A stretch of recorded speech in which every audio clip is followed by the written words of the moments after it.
Assalamualaikum warahmatullahi wabarakatuh. Salam sejahtera buat kita semua. Saudara sekalian, saya masih berharap saudara senantiasa dalam keadaan sehat sehingga bisa mengikuti uraian materi hukum benda pada kesempatan ini dengan sebaik-baiknya. Saudara sekalian, sesuai dengan janji saya pada pertemuan yang lalu bahwa saat ini saya akan bicarakan tentang materi besit yang oleh banyak mahasiswa ini dikatakan sebagai materi yang mungkin agak sulit dipahami, sehingga pada kesempatan ini pun saya juga akan menyampaikan hal-hal yang bersifat umum, yang bersifat dasar. Tetapi yang bersifat dasar itu harapan saya nanti saudara bisa memahami dengan baik, sehingga liku-likunya nanti bisa saudara perdalam sendiri melalui literatur yang ada. Dulu saya sampaikan bahwa yang namanya besit itu adalah bayangan hak milik. Dan ini kalau didefinisikan mungkin juga sulit sekali dipahami, sehingga saya mencoba memberikan pemahaman tentang besit ini dengan membuat selalu ilustrasi yang bisa saudara lihat ini. Ada 3 orang, A, B, dan C. Saudara lihat, ketiga orang ini secara lahir menampakkan hal yang sama. Sudah lihat, si A menguasai sepeda. Ia menikmati kegunaan sepeda dan ia mempertahankan sepeda itu jika diganggu oleh orang lain. Nah, demikian pula si B. Saudara melihat B juga melakukan hal yang seperti dilakukan oleh si A, yaitu menguasai sepeda, ia menikmati kegunaan sepeda, dan ia mempertahankan kalau diganggu. Gangguan itu seperti apa? Misalnya sedang membersihkan sepeda, ada orang lain lalu merobohkan itu sepeda, itu pasti akan mempertahankan. Kemudian si C, ini yang agak sedikit berbeda. Si C tampak oleh saudara juga menguasai sepeda. Ia menikmati kegunaan sepeda dan dalam keadaan tertentu, dalam batas-batas tertentu, si C juga mempertahankan. Dalam arti kalau sedang menikmati sepeda lalu direbut oleh orang lain, pasti si C juga akan mempertahankan. Ini yang tampak secara lahir. Nah, secara yuridis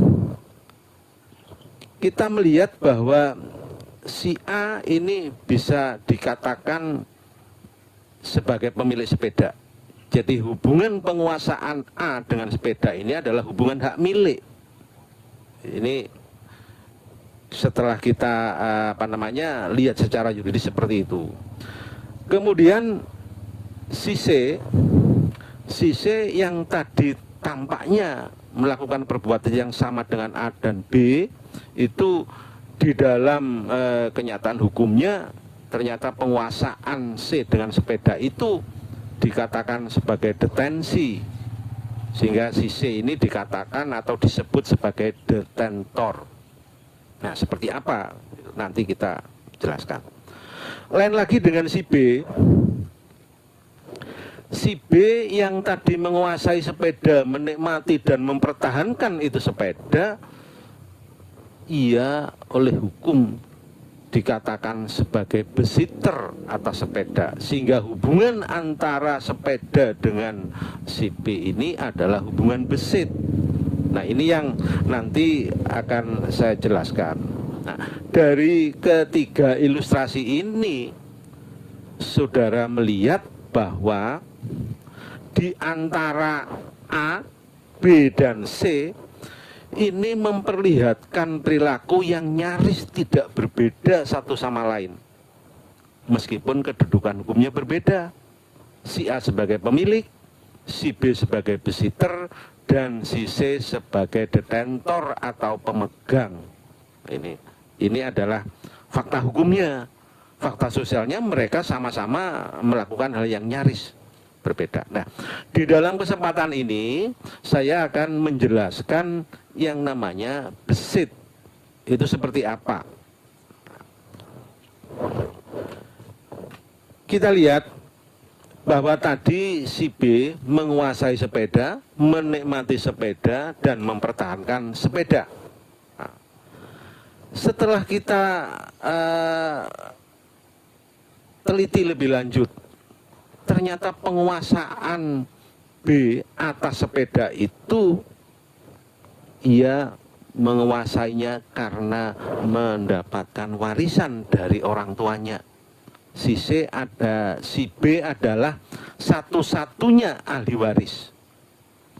Sehingga ketika orang tuanya meninggal, si B merasa bahwa sepeda itu adalah miliknya atas dasar pewarisan. Sehingga ia menikmati itu sepeda, kemudian juga mempertahankan. Boleh jadi di saat itu ia juga mungkin pernah menawarkan untuk menjual, barangkali juga bisa seperti itu. Nah, tetapi ilustrasinya tidak berhenti sampai di situ. Di beberapa tahun kemudian ternyata ada seseorang yang namanya D, ini mendatangi si B, hendak meminta sepeda yang selama ini dikuasai oleh si B. Dasarnya apa? Si D menyatakan kepada si B bahwa ia meminta kembali sepedanya itu karena dulunya si D ini menitipkan sepeda kepada si C sebelum si D ini misalnya pergi ke luar negeri sampai beberapa tahun.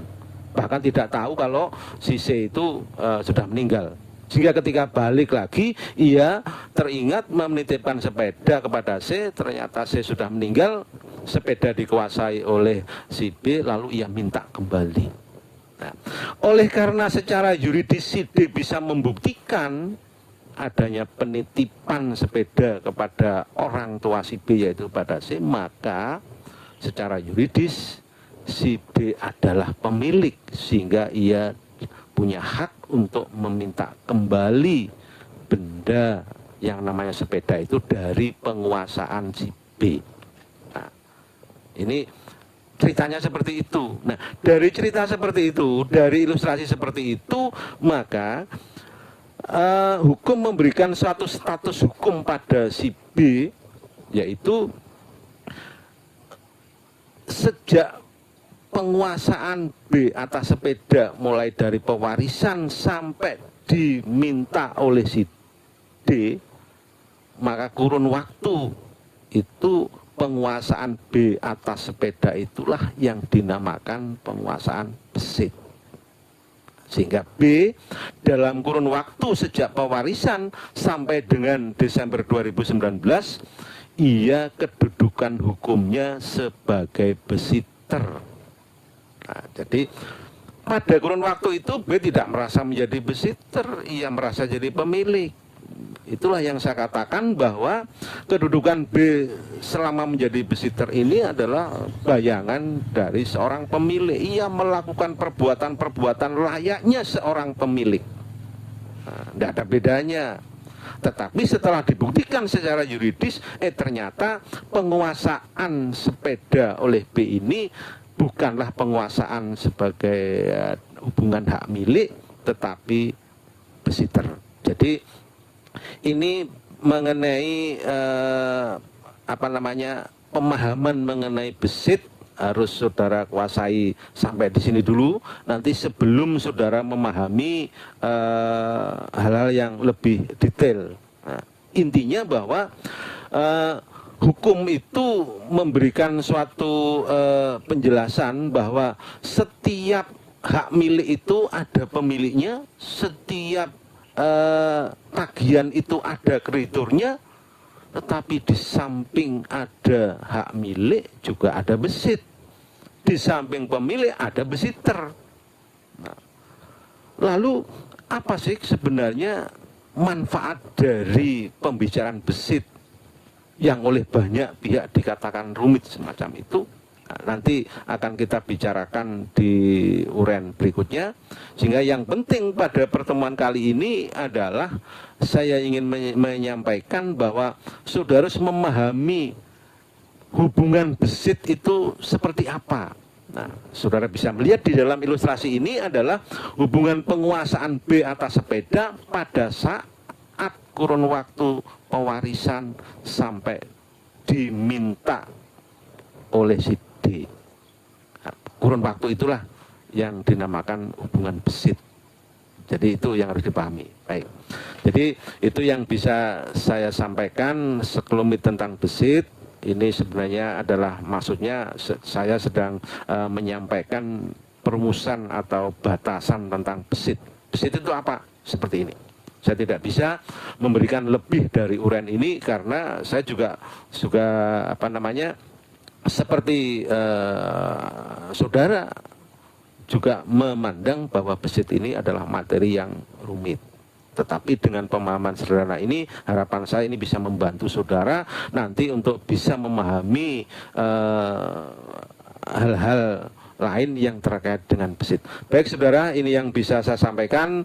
Kita akan lanjutkan nanti di pertemuan yang lain tentang bagaimana cara memperoleh besit, lalu fungsinya untuk apa, dan sebagainya, dan sebagainya. Baik, kurang lebihnya mohon maaf. Wassalamualaikum warahmatullahi wabarakatuh. Kita ketemu kembali di lain waktu.